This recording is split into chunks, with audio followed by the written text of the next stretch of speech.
قرآن میں خوش آمدید۔ ہماری آج کی تھیم ہے وحی، اور اس میں ہم دیکھیں گے وحی کیا ہے، پہلی وحی کے نازل ہونے کی کہانی سنیں گے، اور ہم یہ دیکھیں گے کہ وحی کون لاتا ہے اور وحی کتنی طرح سے آتی ہے، یعنی وحی کی کتنی قسمیں ہیں۔ پیارے بچوں، وحی اللہ کی باتیں ہیں جو اس نے اپنی مخلوق سے کیں۔ کس طرح کیں؟ یہ اس لفظ کے مطلب کو سمجھتے ہیں تو اندازہ ہوگا۔ وحی کا معنی ہے اشارہ کرنا، پیغام بھیجنا یا پہنچانا، دل میں ڈال دینا اور چپکے سے کوئی بات کہنا۔ اور اصل میں وحی سے مراد وہ باتیں ہیں جو اللہ نے اپنی مخلوقات سے کیں، خاص طور پر انسانوں سے، اور انسانوں میں سے اپنے پیارے بندوں سے جن کو ہم نبی یا رسول کہتے ہیں۔ مجھے پتہ ہے آپ جتنے بچے بیٹھے ہوئے نا، آپ سب کو اللہ تعالیٰ کے ان فرشتوں کے نام یاد ہیں اور ان کا کام بھی پتہ ہے جو اللہ کے قریب ترین فرشتے ہیں، پتہ ہے نا؟ ہاں جی، ان میں سے جو حضرت جبریل علیہ السلام ہے نا، ان کا کام ہے وحی لانا، یعنی انسانوں تک اللہ کا پیغام پہنچانا، اللہ کی بات پہنچانا۔ دیکھو آپ تو سب بہت اچھے اور پیارے بچے ہیں، آپ سب کو پتہ تھا نا اس بات کا۔ قرآن پاک میں بہت سارے نام حضرت جبریل علیہ السلام کے لیے استعمال ہوئے ہیں، جن میں سے ایک روح الامین ہے، روح القدس ہے، شدید القوا ہے، رسول کریم ہے۔ اب ہم دیکھتے ہیں کہ وحی کی کون کون سی صورتیں ہیں، کتنی طرح سے وحی نازل ہوتی رہی۔ پیارے نبی صلی اللہ علیہ وسلم پر جب وحی کا آغاز ہوا نا، تو اس کا آغاز اچھے، خوبصورت اور سچے خوابوں سے ہوا۔ آپ بستر پر آرام فرما رہے ہوتے، سو رہے ہوتے، تو سوتے میں سچے خواب دکھائی دیتے۔ جب آپ بیدار ہوتے تو اس خواب کی تعبیر آپ کو نظر آ جاتی۔ حضرت عائشہ کہتی ہیں، پیارے نبی صلی اللہ علیہ وسلم خواب میں رات کو جو کچھ دیکھتے، اس کی تعبیر دن کے وقت ان کے سامنے آ جاتی، حقیقت بن کر۔ انبیاء کے جو خواب ہوتے ہیں نا، نبیوں کے، وہ ایک طرح کی وحی ہوتی ہے۔ جیسے حضرت ابراہیم علیہ السلام کی طرف نے خواب دیکھا تھا نا کہ وہ اپنے بیٹے کو ذبح کر رہے ہیں، یہ خواب بھی دراصل وحی کی قسم ہے۔ اب دوسری بات، کوئی پیغام، اللہ کی بات، اللہ تعالیٰ فرشتے کے ذریعے یا خود سے انسانوں کے دل میں اس کو ڈال دیں۔ دل میں ڈالنا جو ہے نا، یہ وحی کی ایک قسم ہے، یعنی فرشتہ حضرت جبریل پیارے نبی صلی اللہ علیہ وسلم کے دل میں جاگنے کی حالت میں کوئی بات ڈال دیتے اللہ کے حکم سے، یہ وحی کی ایک قسم۔ پیارے نبی صلی اللہ علیہ وسلم نے ہمیں بتایا کہ روح القدس یعنی حضرت جبریل میرے دل میں بات ڈال دیتے ہیں، میرے دل پر کلام القا کرتے ہیں، یعنی میرے دل پہ بات ڈال دیتے ہیں اللہ کے حکم سے۔ وحی کی ایک صورت تھی گھنٹی کی آواز۔ پیارے نبی صلی اللہ علیہ وسلم آرام فرما رہے ہوتے تو یک گھنٹی کی آواز، آپ کے کان گھنٹی کی آواز سنتے، اور اللہ کی بات، خدا کا کلام جو ہے وہ گھنٹی کی آواز کی صورت میں آپ کے دل میں اتر جاتا۔ حضرت عائشہ کہتی ہیں کہ حارث بن حشام نے ایک دفعہ پیارے نبی صلی اللہ علیہ وسلم سے پوچھا کہ یا رسول اللہ صلی اللہ علیہ وسلم، آپ پر وحی کیسے آتی ہے؟ آپ نے فرمایا، کبھی کبھی میرے پاس گھنٹی کی آواز کی طرح وحی آتی ہے، اور وہ مجھ پر بہت سخت ہوتی ہے، اور پھر جب وہ مجھ سے الگ ہوتی ہے، یہاں تک کہ میں اس کو یاد کر لیتا ہوں۔ حضرت عائشہ بتاتی ہیں کہ جب اس طرح وحی نازل ہوتی اور وحی نازل ہونے کے بعد ختم ہو جاتی تو سخت سردی کے دنوں میں بھی آپ کے ماتھے پہ پسینہ آ جاتا۔ اگر آپ سواری پر بیٹھے ہوتے اور وہاں وحی آتی تو سواری کا اونٹ بیٹھ جاتا اور گردن زمین پر لگا دیتا، یعنی ایسے لگتا ہے جیسے اس پر بہت سارا بوجھ ڈال گیا ہو۔ ایک دفعہ حضرت زید جو پیارے نبی صلی اللہ علیہ وسلم کے پاس بیٹھے تھے، وہ اس طرح بیٹھے ہوئے تھے کہ پیارے نبی کا زانو یعنی ٹانگ، یہ جو تھائی والا حصہ ہے، گھٹنا اور تھائی، وہ حضرت زید کے گھٹنے پر تھا۔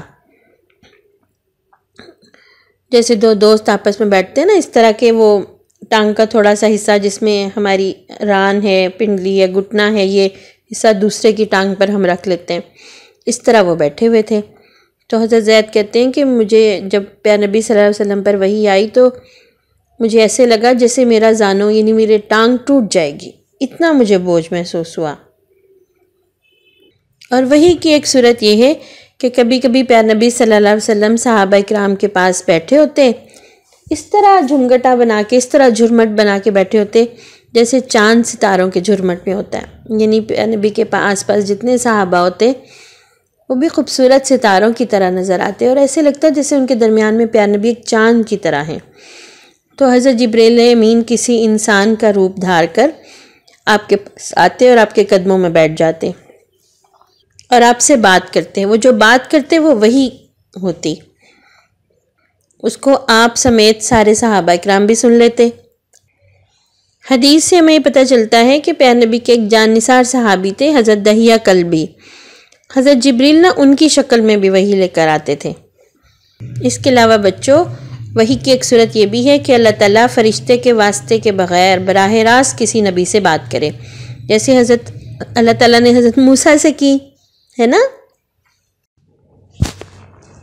پہلی وحی کا قصہ تو آپ سب پیارے بچوں کو پتہ ہوگا، ہے نا۔ یہ بات ہمیں حضرت عائشہ رضی اللہ تعالی عنہا نے بتائی ہے۔ وہ فرماتی ہیں کہ رسول اللہ صلی اللہ علیہ وسلم پر وحی کی ابتدا سچے اور اچھے خوابوں کی شکل میں ہوئی۔ آپ جو بھی خواب دیکھتے ایسے لگتا ہے جیسے دن کی روشنی میں آپ کوئی چیز دیکھ رہے ہوں۔ پھر آپ تنہائی پسند ہو گئے اور کئی روز غار حرا میں جا کر اللہ کی عبادت کرنے لگے۔ آپ گھر سے کھانے پینے کا سامان لے جاتے اور چند روز وہاں پر گزارتے، پھر دوبارہ واپس آتے اور حضرت خدیجہ رضی اللہ تعالی عنہا آپ کو چند روز کا اور سامان دے دیتی، پھر آپ غار حرا چلے جاتے۔ ایک دن اچانک آپ پر وحی نازل ہوئی اور ایک فرشتہ آپ کے پاس آیا اور اس نے آپ سے کہا پڑھو۔ حضرت عائشہ کہتی ہیں کہ پیارے نبی صلی اللہ علیہ وسلم نے فرشتے سے کہا میں تو پڑھا ہوا نہیں ہوں۔ اس پر فرشتے نے پیارے نبی صلی اللہ علیہ وسلم کو زور سے پکڑا اور جپھی ڈالی، زور سے ہک کیا اور پھر چھوڑ دیا اور پھر کہا پڑھو۔ پیارے نبی نے کہا میں تو پڑھا ہوا نہیں ہوں۔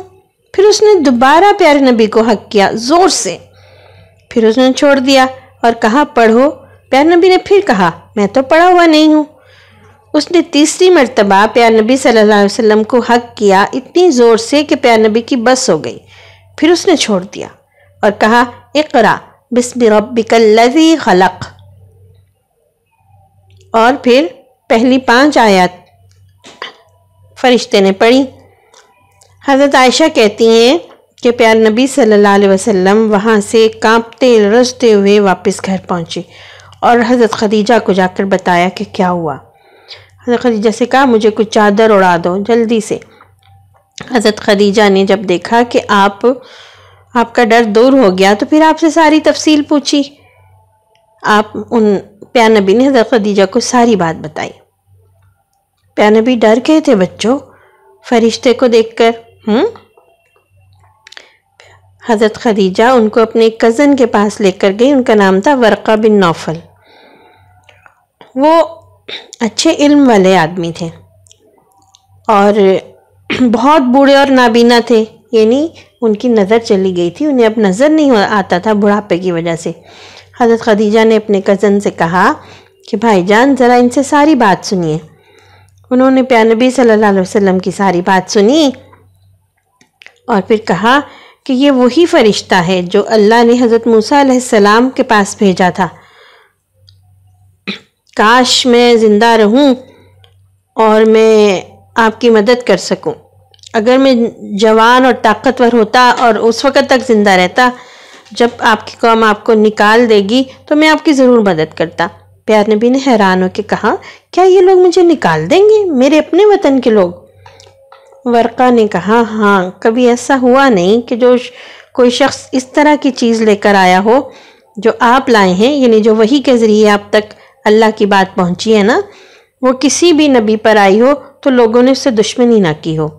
ہم نے پہلے بھی یہ رسالت والی ویڈیو میں جانا تھا نا، سیکھا تھا نا کہ جو کوئی رسول اللہ کے بات لے کر لوگوں کے پاس آیا، اللہ کے احکامات، لوگوں نے اس کے ساتھ اچھا سلوک نہیں کیا۔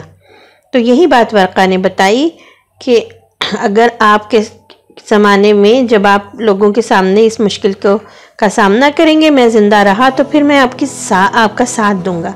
لیکن بچوں تھوڑا ہی عرصہ گزرا تھا کہ ورقہ بن نوفل کا انتقال ہو گیا، وہ وفات پا گئے۔ پہلی وحی میں سورۃ العلق کی پہلی 5 آیات نازل ہوئی تھیں۔ یہ آیات کس کس کو یاد ہے بھلا؟ اگر آپ میں سے کوئی سنانا چاہے تو سنا سکتا ہے؟ اچھا ذرا اپنی ماما جان کو تو سنائیے، اپنی امی جان کو یہ والی 5 آیتیں جو سب سے پہلے اللہ تعالیٰ نے پیارے نبی صلی اللہ علیہ وسلم پر اتاری۔ آج کے لیے اتنا ہی۔ کل ہم دیکھیں گے کہ وحی کے ذریعے اللہ تعالیٰ نے کس طرح کا علم انسانوں کو دیا اور وہ علم کس طرح محفوظ رکھنے کا بندوبست کیا گیا انشاءاللہ۔ تو پھر کل ملتے ہیں۔ اللہ حافظ۔ السلام علیکم ورحمۃ اللہ وبرکاتہ۔